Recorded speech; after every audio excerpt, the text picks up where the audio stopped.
Hey, what's up YouTube? This is the We All Juggle Knives channel. Welcome to my review of this knife by CFK Cutlery. It is D2 tool steel. Full tang construction. It's got a thumb rest there with jimping. The thickness on this is just a hair shy of a 1/4 inch thick at the spine. It's got micarta handle scales with a tubed lanyard hole, and by my measure, the blade length is 6.1 inches. Very nice, classy micarta there. Now, this was $70, and I have not seen this particular model in their Amazon store recently, so hopefully they will bring this back, but they kind of rotate a large number of different models through their store, so I'm just going to include an Amazon link to their Amazon storefront, and you can browse what they currently have. Comparison with a kitchen knife, I just want to show you the difference in thickness at the spine. Now, those marks on the spine are from testing the fire steel. Don't pay those no attention. But look how much thicker the CFK knife is. So the CFK knife, it kind of has the blade shape of a kitchen utility knife, but it can do a lot more. It can take a lot more abuse. All right, here is the sheath that it comes with, and it comes with that fire steel and striker as well. You saw the belt loop. It holds it in pretty well. It's kind of an old-timey, a nice-looking classic old-timey sheath. I like it. You know, it adds value. It adds value to this package. Okay, doing stuff with the knife.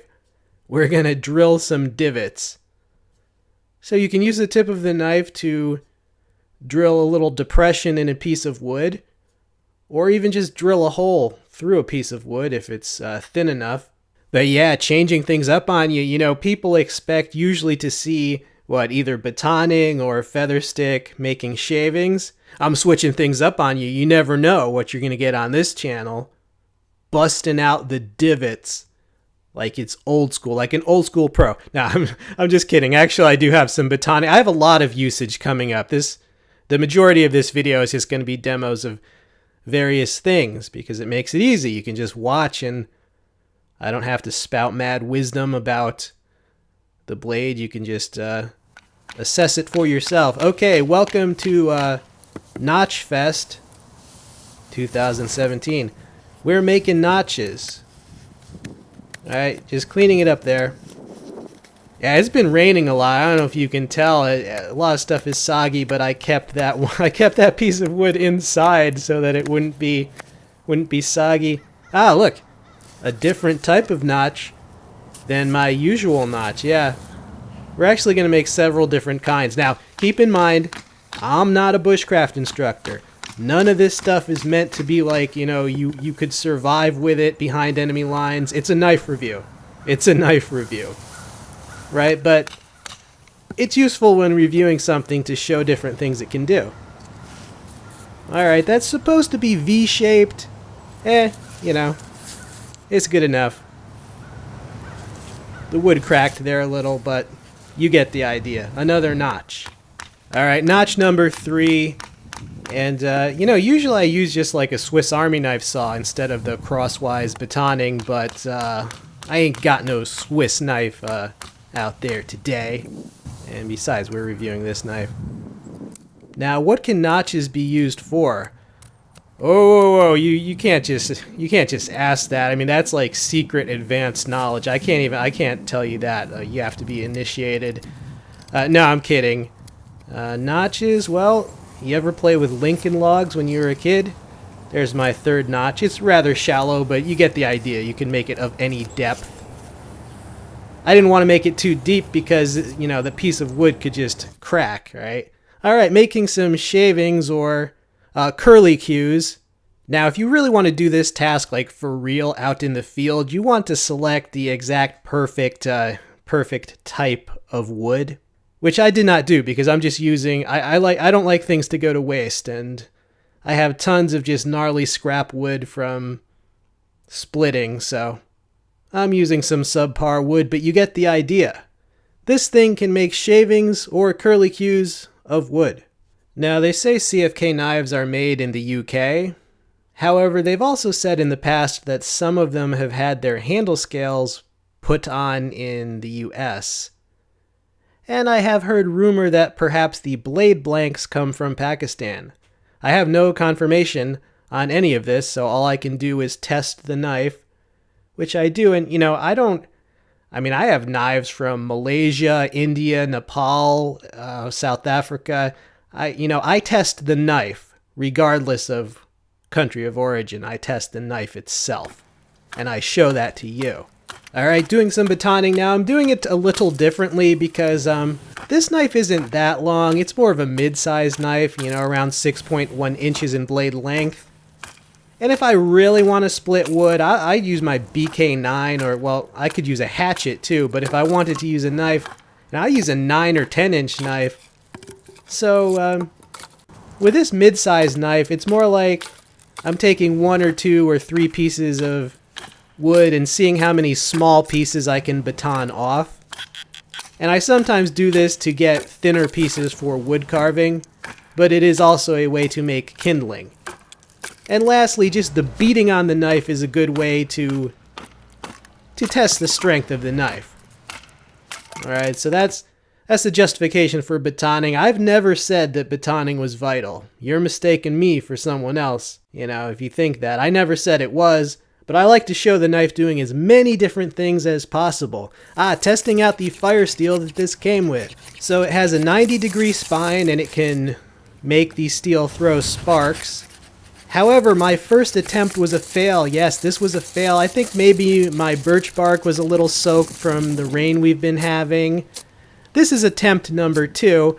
I got serious. I have the wind guard there. I got my special shavings that are super thin that I make from wood carving. And I'm using the striker there. I was using the green striker to just dump those sparks on my shavings. So yeah, I had to get serious and change up the way I do it.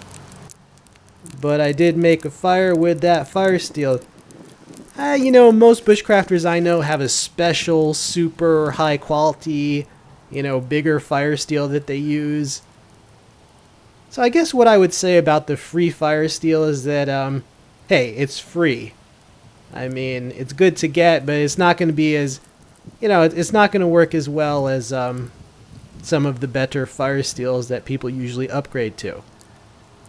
As for the knife itself, the spine was more than capable of generating some sparks with the fire steel.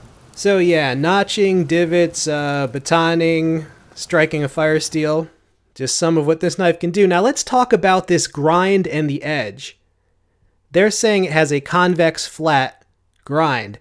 Okay, what they mean by that is that it's a convex grind with no bevel until you get to the edge bevel, and then the edge itself is not convexed. The edge, the relief grind, it's just a conventional V grind, right? So when they say convex flat, they mean convex until you get to the edge, and then the grind for the edge itself is flat.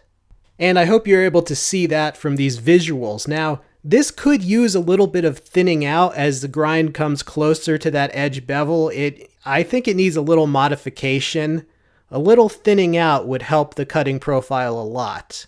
All right, that's a GCS knife on the left, and then my 3 CFK knives that I have so far. So I'm pretty familiar with this company. Oh, and I included the GCS just because it's pretty similar. In fact, it has a similar type of grind to this CFK.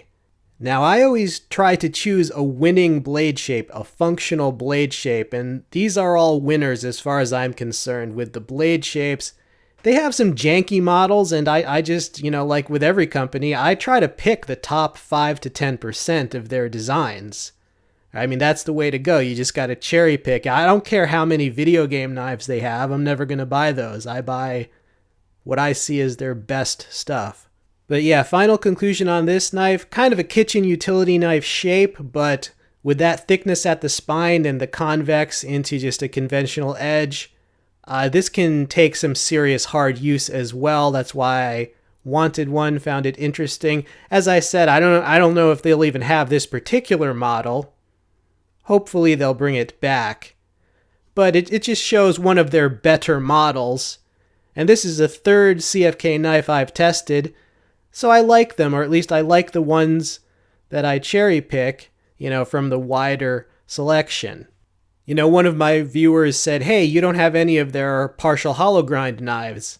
Yeah, that's right. Like I said, I pick and choose what I like, and I don't like partial hollow grinds that much, and also a lot of bushcrafters I know don't really like partial hollow grinds that much either. So, yeah, no, of course, I pick what I think looks efficient. And I did notice they have some models with the partial hollow that if they would change that to either just a flat or a flat into convex or vice versa, or a saber grind, they would definitely sell much better. Hopefully they'll do that. All right, hope you enjoyed this review. Check out all the links. They do help support the channel. This has been We All Juggle Knives. I'm out.